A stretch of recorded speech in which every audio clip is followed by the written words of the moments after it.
saying, man, if the streets ain't talking about you, man. If I can't spin a block and find out about you, man, the people ain't about you, man. That's just what it is, you know? But I got to talk about it, man. The streets, man. Yeah, this one's for the streets first. Stripes like a referee shirt. This one's for the streets first. Tell mama this the rebirth. Say I need church, I talk dirty. Put my hands and my feet work. Teamwork, put in pain, but gotta bring it to the streets first though. It's your boy Butta, and I'm back with another episode of that Streets First podcast. You already know how your boy do. I goes out and I brings them out. Today I'm in Harlem, y'all. I'm about to bring y'all some real good awareness that y'all need to know about in Harlem. I'm at the Dream Center. I am at the Dream Center with the executive director, Serena Howard. How you doing, Miss Howard? I'm doing well. How you feeling today? I'm feeling great. Looking awesome. good. Looking Thank good you. as always, my FCBC sister. Yes, FCBC. Just out of curiosity for the people that's watching, I really want them to first get a little bit of a background with you and really try to understand what is it that the Dream Center offers. Can you just first give us a little bit of your history? You know, I know you, but I want the people to know you and what you're sitting here trying to do in Harlem. Let's give them a little history of Serena Howard. Wow, a little history. Well, born and raised in Harlem. That's right. Gotta know that first. So the history of the Dream Center, pretty much, we have been here since the fall of 2012. Oh, wow. And a lot of people, it's so funny, they don't know that. That's going on 13 years. Going on 13 years, birthed out of FCBC. Okay. First Corinthian Baptist Church in Harlem. Shout out to Mike Waldron. Yes, Pastor Mike, 116 7th Avenue. And so, you know, we're just a little hub right here on 119th Street. Okay. And we are a multi-generational space. That means we cover programs for seniors, adults, and youth and young people. Multi-generational, wow. Yeah, so we're different. We're not your average after-school program or senior citizen space. We do it all. And of course, it was the vision of our senior pastor, Pastor Mike. Wow. And so, of course, grateful for what he saw way back before 2012, before these doors opened. And so we're here. And when people walk into the space, they're always saying, you know, I didn't know that this existed. Wow. And we are here to, our mission says, to create transformative programs to awaken the dreams of the community. Okay, so speaking of the community, being here in Harlem and knowing that sometimes they don't really have an outlet, can you speak to like some of the programs that you have here? Yeah. So I think one, when we say they don't have an outlet, it's what type of outlet. Okay. And the first thing when we think about what type of outlet, it's the economic outlet. And that is the fact that we provide free programs. Oh, free programs. Yeah. Okay. So all of our programs are free. And so us being in the community and providing transformative. And when I think about transformative, it's saying that transformative programming is life-changing. So when you come into the Dream Center and you attend a program or event, it's with purpose. And the purpose is that a facilitator, the engagement is to change your perspective, is to change your life, is to make sure that you engage into something different. It's a purpose. Do you get a lot of different engagement? Because now, being that you're speaking of that, you said it's multi-generational. So yeah, if you don't mind me asking, just for the listeners, like, which group have you seen so far that does a lot of engagement here? So you know, I showed up on a day where, you know, the seniors, they're watching movies. Absolutely. Like today we have seniors. I've been here since these doors opened in 2012. Okay. All right. I went from being the operations manager to now being the executive director. Life-changing experience for myself. Talk to you now. Right. and everyone that's been here. So I think over these last 12 years, we have seen the variation of who has engaged mostly, who has it been a life-changing experience mostly. I'm going to say in the last couple of years, it has been for our seniors. Wow. The pandemic did something that was culture shocking for our seniors. Okay. And we had the opportunity to start our Senior Connect program with the graciousness of Spectrum to close the digital divide, right? Spectrum stepping up. Okay. So it was Spectrum. And that launched our technology programs. And then from there, we just kept doing different things, knitting classes, how to make jewelry, right? Swing dancing classes. So it took them from being home, learning how to do Zoom, how to connect with families, to now bringing them into the space. One of the things about seniors is a lot of our seniors may not have family, may not have friends that they're close to because the pandemic pushed them away. And the Dream Center brought fellowship and it brought them back together. And so now it's a space where they are connecting, learning new people, fellowshipping, and engaging with one another. And so they love to be in this space. Now, this is a nonprofit. Correct. Now, how, as the executive director, how do you connect with other, what do we say, philanthropic donors? How do you get the resources to build with you to help build the community? So, I know that these sometimes is tough challenges, so I want to speak a little bit on that. Absolutely. I think one of the things is networking. Okay. It takes not sitting in this space. Our staff is absolutely small. And because it's a small staff, you're trying to, myself as the executive director, think about building programming, and then at the same time, thinking about funding, and then strategically trying to connect with other partners. And that's businesses, that is other nonprofits. When you think about schools, you want to go out and connect so that you can get young people in the space, get other young people to know what different programs that you have here, events that you have here, and especially because everything is free, right? We want them to have career development. You want them to have college development. You want them to know how they can have great post-secondary success. And so that's something that I'm trying to help continue to launch off here, because we are the Dream Center. We want people to dream big and live bold. That's our motto. So it takes a lot of hard work of not just sitting here and being behind the computer, but going forth and getting on the ground. And that's what you have to do in the Harlem community. There's so many different programs out. There's so many other schools that are trying to go forth and push out their programs internally, but we are a community center that needs to do external work. Now, when you say external work, all right, what dots and T's do you have to cross? Like, as a person that has resources or is around a lot of different resources, this is one of the main reasons why I'm trying to highlight and expose things that I see is doing good and is here in Harlem. How do we bridge that gap? Like, if you could tell me, besides the listeners, how do we get more of the community or more of sponsors engaged? How do you think that we would go about doing that? I mean, it goes back to what I said a few minutes ago. It's the whole networking basis. Okay. It's me going to a community board meeting.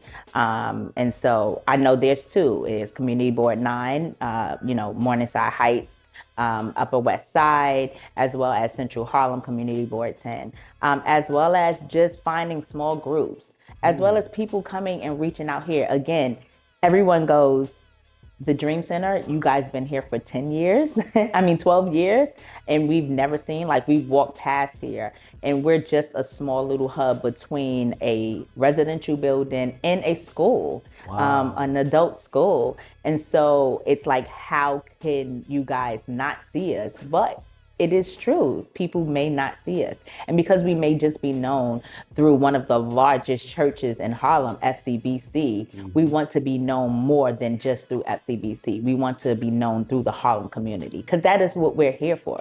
We are actually here for the Harlem community in East Harlem, as well as Upper West Side. We are here because we are a community center for all. We're not marginalizing anyone else. Right. We're here for a multi-generational community. Now, how do I say this? Like, there's always, I don't want to say downs, but like, what is the downside of having a nonprofit? What is the downside of running a center that has programs? What are like the downsides of that? So I think, what are the downsides? See, when I'm able to hear the downsides and the people, which is the listeners, are able to hear the downsides, maybe some light bulbs will start going off. If you think about any nonprofit center that's really running free programming, it's always funding. Okay. How do you keep it going when you have to continue to bring funds in, right? Anything free can be taxing, right? And so She's educating those you. things can really at times be stressful when you want to continue to give to your community, right? People don't want to stop coming, but people will stop coming if we stop giving, right? And so that is the thing about it, is how do we think about limiting stuff when we don't have enough stuff to pour into individuals? Okay. And so that at times becomes difficult, right? How do we look about going to the city to get financial resources? How do we think about going to private organizations to fund us properly so that we can just continue to give back to our community? So as I was, running around, moving around in here, I see you have like a film room, a green room, a blue room. Like, can you explain a little bit of the difference in the rooms? Like, I see that there's like dancing in one room and there's a lot of availability for podcasting and technology in another. So help me out a little bit here. Yeah, so it's so funny because upon opening, our focus had 3 areas, which was creative arts, leadership development, and economic empowerment. And so that is how it came about, the 3 colors in the rooms, right? The blue room, which was creative arts, the purple room was leadership development, and the green room was economic empowerment. Just as we are a ever-evolving community, we are a ever-evolving space. So just as we are an ever-evolving community, right? The Dream Center is ever-evolving. So we went from creative arts, leadership development, to economic empowerment, to moving forward to adding entrepreneurship, health and wellness, technology. And so our rooms have expanded. They are transformative spaces. And so you can see how if we have events and special programs, these rooms transform. And so it was colors from the beginning. And so now they have expanded. So our green room is actually turning into a full technological hub. Wow. And so that's why you've seen podcasts, equipment, computers, cameras, photography. All of that is going to actually happen into that green room. And so people are going to be able to come in, use it as a computer resource space. You're going to be able to come in there and do podcasting. You're going to be able to go inside there, use it as a music space, learn DJing classes. And I'm very excited about that. I hope y'all hearing this now. There's a lot that's getting ready to come in this right here in Harlem. I hope y'all hearing this. Yeah. Wow. Yeah, absolutely. So, getting towards the end of the show, I'm just curious, for the listeners, what are some of Serena's visions for the Dream Center? I'm quite sure, you've leveled up and like you said, you've had a evolving moments to where they have now catapulted you to the position that you're in. Can you enlighten some of the people why you're like the executive director, why they love this Serena Howard brain so much? Oh my goodness. Yeah. You know, I don't even want to say I'm humbled. I'm absolutely humbled. My at times, you know, when I think about being in a space, there is a lot of blood, sweat, and tears in here, and I'm absolutely humbled about being here overall. I do see, you know, certain things that it's not that I want from the Dream Center, but I want for the community. Okay. Being rooted, being grounded, and raised in Harlem is just so much for us. It's so is much true. from us. The development of our people. Because I know that there are so many dreams that are within our people that are here and still within myself that still needs to be birthed. And so for me, I don't think it's just things that individuals and participants that walk through the door that need to be obtained, Okay. but even for myself. And so this is a dream of mine, but there are more dreams that I am continuing to chase after. There are more dreams that everyone that come in here still are going to continue to chase after they leave walking out of these doors. Okay. And in order for us to all get them, we have to continue to dream big. We have to live bold. And we together need to be awakened. And I'm just using myself as the vehicle currently to help make those things possible. Live, love, serve. That's it. I see you. I see you. If the days, you know, as the days throughout the week go, how do you go about scheduling the days? Yeah, so Mondays is a very low key day here. We try to have dream states where we allow people to come in and try to manifest their dreams. So it's just like an open space, like a co-working space. Tuesdays, we try to focus all of our programming just for our seniors. So if it's swing dance, if it's coming to play games, any type of crafting classes, specifically for our seniors. Wednesday, we want to focus on wellness. Anything that's wellness on Wednesdays. So if it's yoga, if it's meditation, want to do anything around wellness on Wednesdays. That's here in Harlem. Yeah. And Thursdays is more of like financial leadership development courses.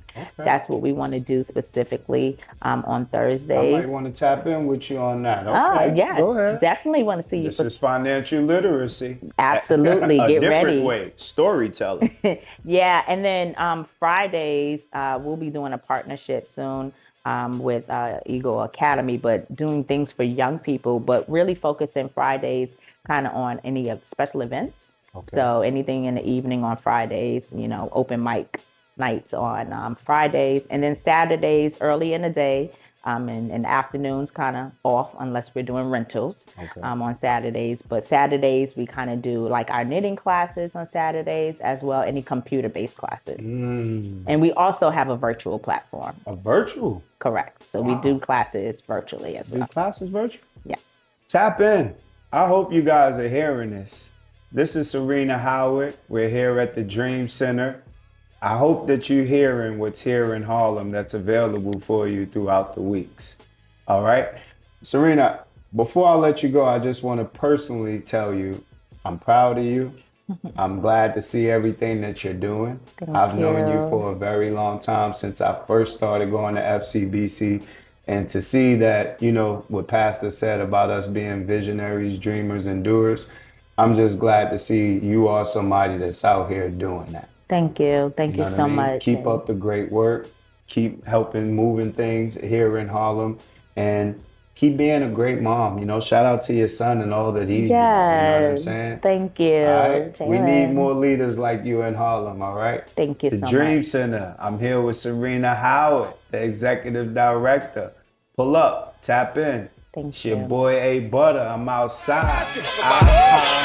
Yeah, this one's for the streets first. Stripes like a referee shirt. This one's for the streets first. Tell mama this the rebirth. I need church. I talk dirty. Put my hands and my feet work. Teamwork. Put in pain, but gotta bring it to the streets first though. Hardships to the stars.